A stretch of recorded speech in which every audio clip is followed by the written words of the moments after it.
Tapia, que es con quien vamos a hablar ahora, por los trabajos de investigación y también un reconocimiento no solo a ella, sino también a todos los historiadores en el distrito de 9 de Julio. Gloria, buen día, ¿cómo estás? Buen día, bien, acá a la expectativa a ver qué me vas a preguntar.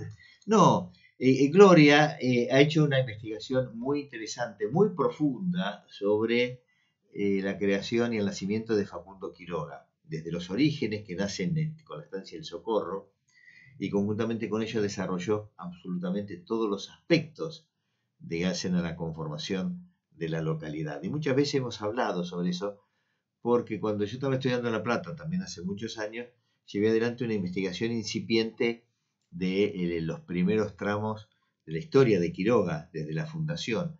Y el acta fundacional, curiosamente, se retiró del archivo histórico de la provincia de Buenos Aires, no se dejó nota a quién la retiró y nunca se devolvió. Por eso carece de fecha cierta la fundación y se toman como dos referencias: el loteo del 12 de febrero de 1905 y el 4 de diciembre de 1904, cuando pasa el ferrocarril inaugurando la estación, que previo había pasado el 1 de diciembre haciendo un reconocimiento a la traza. En esa traza iba dejando elementos que faltaban para parte de la logística y de cosas para la conformación de la estación. Por eso Naón toma el 1 de diciembre, porque hay un acta, que era el acta de lo que queda en la estación en esa distribución de materiales. Y el domingo 4 de diciembre cuando se inaugura oficialmente. Bueno, cuando yo fui a la reunión, cuando fue el aniversario de Quiroga, para ponernos de acuerdo a ver qué fecha se tomaba. Y yo había preguntado en el archivo qué es lo que se tiene que prioritar cuando uno toma no tener una ciencia exacta. Y ellos me dijeron, siempre se prioriza la intención de poblar. Es decir, que la llegada del ferrocarril es la segunda instancia. Puede ser que la llegada del ferrocarril haya sido la intención de poblar, pero en el caso, por ejemplo, de Quiroga, la intención de poblar estuvo con la colonia de Marchi. Claro. Así que esa tendría que haber sido la fecha que se tendría que haber tomado. Pero a mí ¿Y cuál es la fecha de la estancia del Socorro o la colonia de Marchi? Bueno, yo acá es la fecha que vos dijiste. Acá dice... La del 12 de febrero del 5. Porque el 12 de febrero del 5 es el loteo. Claro. El loteo de Wenceslao Castellanos. Exactamente. Y acá dice, por ejemplo, yo no me acuerdo todas las fechas de memoria, te podés imaginar. En el 84 él funda la colonia de Marchi y el legajo 500 del año 1916 en el registro de la propiedad. Pero el trazado del pueblo es de 1903. Bien. De 1903. Y claro, cuando se van tomando las tierras, se van donando las tierras. Claro. Que de Marchi tiene una gran discusión con los ingleses. Sí. ¿Por qué? Porque él quería ponerle o General Quiroga o Facundo Quiroga. Y ellos se negaron sistemáticamente. Ellos le echaban la culpa que era el gobierno de la provincia que no quería poner el nombre. Pero realmente eran ellos que al final... No, estaba con mucho furor la obra de Facundo. Pongámoslo contemporáneamente. Sarmiento muere en 1888, perdón.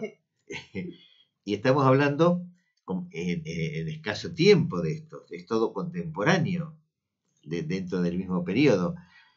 Y Facundo tenía una gran relevancia en los años previos, cortitos, a la muerte de él en Asunción, en Paraguay. Entonces, fíjate vos lo que estamos hablando. Sí, además los ingleses se oponían. Por eso mismo, por el libro Facundo, sí. por eso mismo no lo querían. Ellos, pero de Marchi era mi abuelo, yo sé quién era mi abuelo.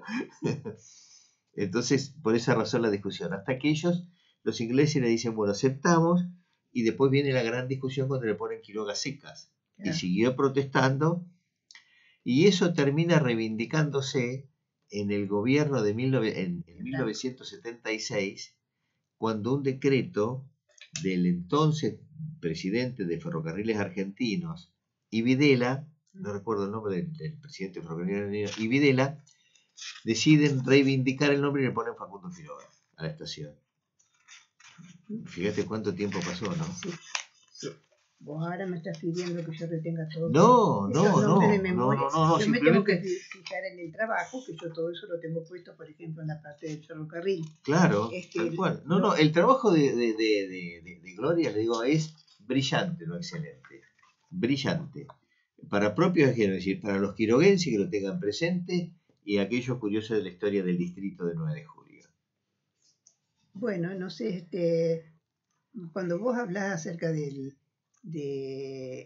las tierras esas de Quiroga ya habían tenido vida, diríamos, porque los aborígenes habían pasado por ahí, porque por eso tenemos dos sitios que Roberto Castro se investiga junto con la gente de la Universidad del Centro, de Rever, y han rescatado muchos datos sobre la presencia.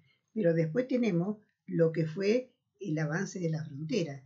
No se olviden que nosotros éramos la comandancia del oeste, y cuando se pone el fuerte General Paz, 4 años después que se funda el 9 de julio en el 67, es cuando se pone el Fortín Bagual, que queda ahí en el límite, es decir, que ya había presencia en aquel lugar. Y como te contaba fuera de micrófono, estas tierras, cuando se dan en Enfiteusi en el año 27, ya tenían dueños. Se habían repartido ya todas las tierras, y hasta acá llegaba lo que sería la línea de Fortines que nosotros tenemos de General Paz a lo que sería comisario o Bagual, ya habían sido acaparados desde arriba, diríamos, ¿no? Porque acá no vino nadie a poblar las tierras, exceptuando, como yo te explicaba, el caso de el militar Díaz, que estuvo ahí en General Viamonte, que es lo que todo el mundo conoce como la tapera de Díaz, que también él tuvo muy poca duración, por eso es que Coliqueo pudo después ocuparla. Entonces quiere decir que esta tierra ya tenían presencia humana. Y una de las primeras tierras... Perdón, eso lo impulsó Rivadavia. Claro, eso es de Rivadavia, la ley de Enfiteusi.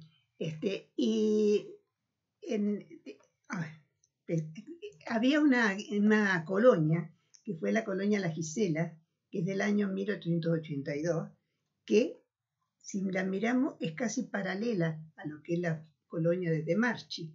Y la colonia La Gisela quedaba, vos que sos quiroguense, desde lo que sería el acceso que da a la Ruta 50, sí, hasta el límite con General Viamonte, y desde la Ruta 50 hasta donde comenzaba la colonia de Marchi.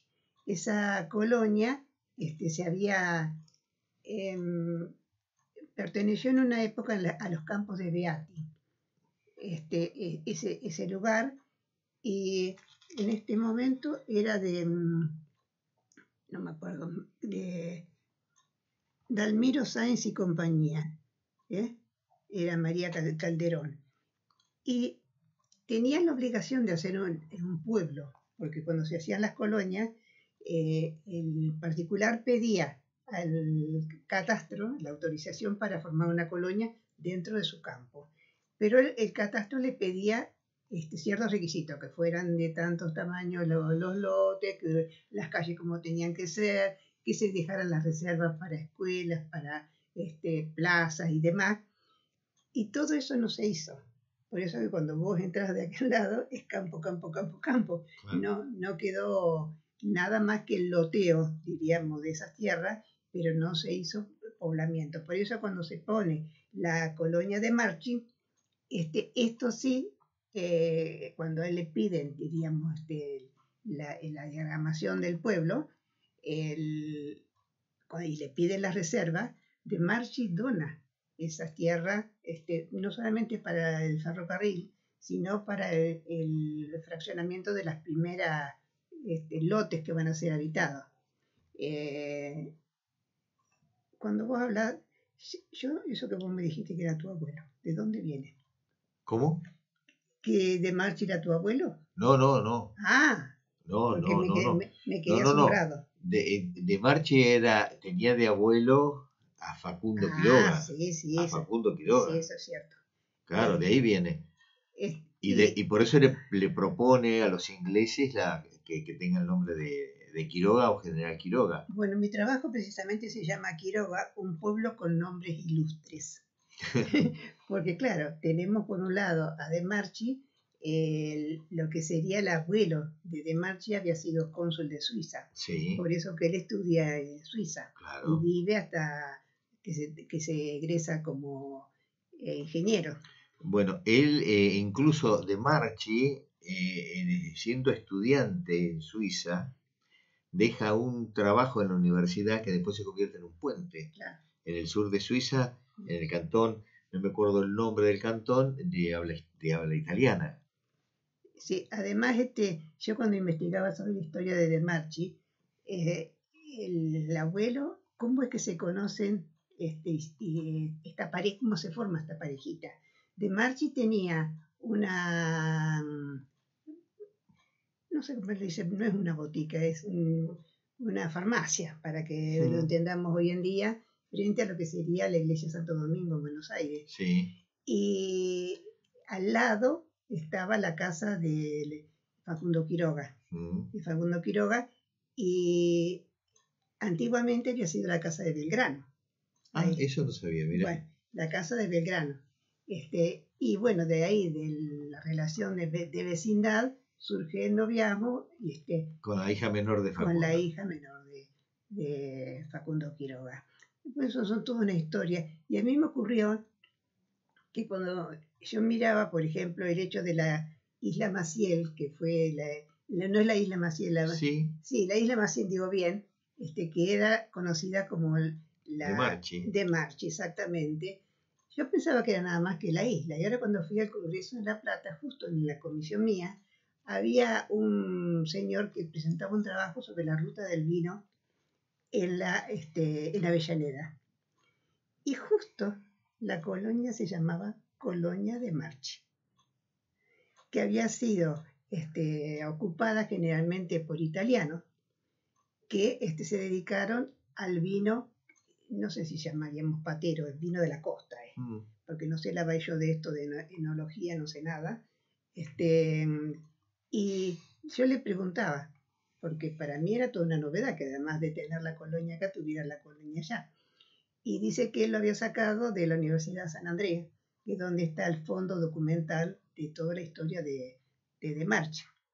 Y además, la importancia de Marcha, además de haber sido fundador de estas colonias y haber tenido el polo petroquímico ahí en el litoral, porque fue uno de los propulsores de YPF en la zona, eh, tiene que ver también con no sé, la vida política, no sé cómo podríamos decir, Sí, el desempeño político que él tuvo, porque él cuando regresa al país se pone con los radicales. sí. Lo que son los radicales. Los Lo radicales. incipiente, Sí, porque arranca con la revolución del parque y después se correcto. mete con Irigoyen. Y cuando yo investigaba en la biblioteca Dardo Rocha en La Plata, en los diarios aparecía todas las presentaciones de él como candidato político Sí, bueno, fue diputado. y los votos que había, no, fue hasta incluso vicegobernador, También, correcto. que es un cargo muy importante. Este, es decir, que cuando hablamos de ilustre, no estoy hablando de que sea un cualún, que diríamos, sino una persona realmente muy destacada, no solamente para el 9 de julio, sino para lo que fue la provincia de Buenos Aires y en general para el país. Bueno, y fíjate vos, en Quiroga vive Eva Duarte cuando era muy chiquitita con sus hermanas. Y eso en los archivos de la escuela, del el archivo histórico de la escuela pública de la provincia de Buenos Aires, está en la calle 56 o 57, 3 y 4, por esa zona, ahora no recuerdo bien. Bueno, ahí está todo documentado el paso de las hermanas de Eva Duarte por las aulas de la escuela de Quiroga. Bueno, yo la estuve buscando en el archivo, Mm, ay, Duarte, porque todo lo que era la documentación de la Dirección General de Escuela, que estaba en lo que era el edificio que corresponde a la calle 13, hasta cierta, creo que hasta el 20 o 30, fue llevado al archivo de la provincia de Buenos Aires. Y no la encontré, porque resulta que después me estaba fijando que la escuela donde ella asistió era nacional.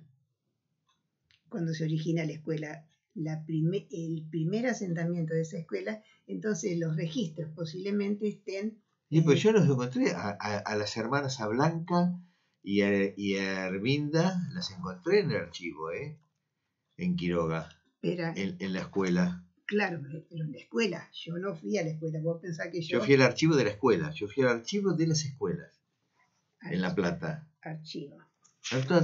Acá. El archivo, yo tengo una leve duda razonable si es la calle 56 o 57 entre 3 y 4 o 2 y 3.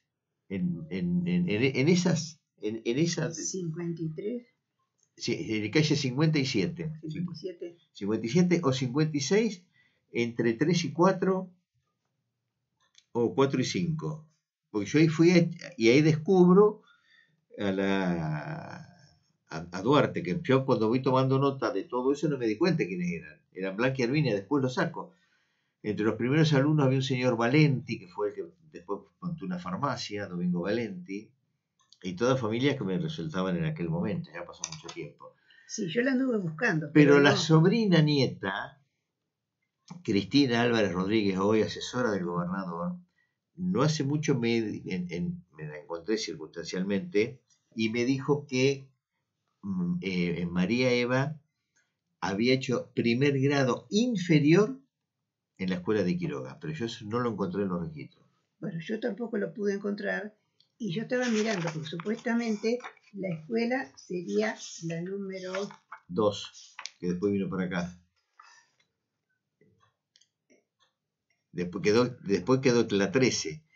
Pero la número 2, porque yo la número 2 en los libros del Consejo Escolar me figura como en Los Toldos. O la número... Sé que era una de las primeras escuelas, y ahora tengo una duda, pero no sé por qué me vienen las dos. Y puede ser, sí, porque estaba todo integrado. Cuando yo empecé a investigar sobre educación, me encontré que tenía 3 escuelas, 2. Una, yo no sabía si yo estaba equivocada, pero yo estaba mirando la fuente. Y una era la número 2, que estaba allá en Los Toldos, que luego se anduvo girando por varios lugares hasta que cae donde está ahora actualmente. La número 2 del paraje Las Mellizas, que era Pehuajó. Y la número 2 de lo que había sido la escuela privada de la señora de la plaza. Es decir, que estaban 2 al mismo tiempo. Entonces pensé que era una de las primeras escuelas, no era la 13, porque eso después se vino esa escuela vino el 9 de julio, o la 4, ahora me queda la duda si es la 2 o la 4. Claro, esto yo hace mucho tiempo que no he revisado esas historias y bueno, yo toda esa documentación ya no la tengo, la había donado yo para que las archivaran. Se publicaron, sí, quedaron documentadas. Esas publicaciones están en el archivo de la provincia de Buenos Aires, en la biblioteca Rocha de la provincia de Buenos Aires. Bueno, yo la anduve buscando y no la pude encontrar. En la hemeroteca los dejé yo, todos esos trabajos. ¿Hemeroteca? En la hemeroteca de uno sí. de 7 y 60. Sí, ya la sé dónde está la hemeroteca porque he ido un montón de veces. Ahí yo hace muchos años dejé ese trabajo impreso, donado ahí. Bueno, y sería en la década del 70, pero no recuerdo el año. Lo buscaron porque yo voy muy seguido a la biblioteca. Claro, bueno, una fuente importante de datos. Soy laucha de bibliotecas. Está bien, sí. Bueno, Gloria, hermosa historia la que nos vas contando en el origen de Quiroga. Bueno, el miércoles que viene te proponemos seguir con esto y cómo va conformándose Quiroga, ya que tomamos el ejemplo de Quiroga y de los apellidos ilustres. Bueno, precisamente. Bueno, muy bien. Así que quiere decir que en la próxima, hoy no tenía ni idea de qué íbamos a hablar, pero me imaginaba que iba a ser de Quiroga porque era un tema que a vos te...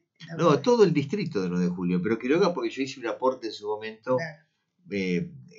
¿Cómo te puedo decir?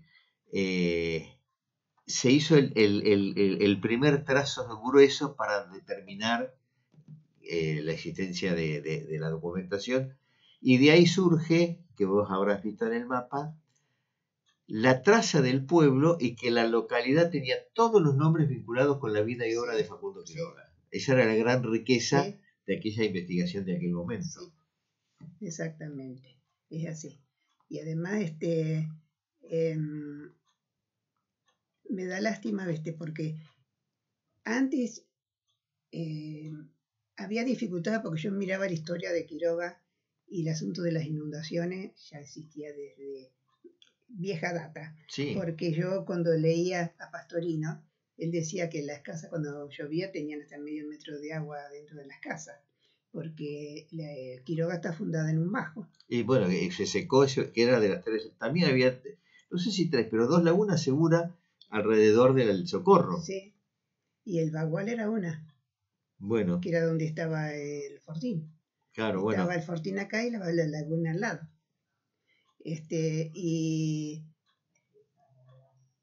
antes, por ejemplo, yo leía, se comunicaban con lo que serían las diligencias, sí, caballos, sulky y compañía.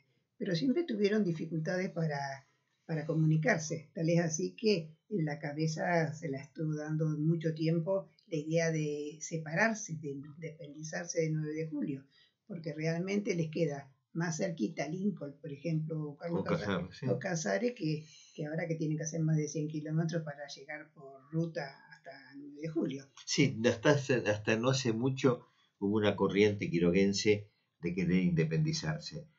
El quema que no da la población para hacer un distrito autónomo, y conjuntamente con ello se tomaba parte de La Niña, parte de Lincoln, a la altura de Martínez Dios, a la altura de El Triunfo, para el lado de Espí, Moctezuma, también parte de Carlos Casares, pero no dan una población como para que sea considerada encima la población distrito. Ha venido disminuyendo. Sí, claro. Porque yo miraba, por ejemplo, los datos en la época en que funcionaban los talleres del ferroviarios, tenían más de 6.000 habitantes en la población y hoy apenas tienen 2.000 y moneditas. Bien.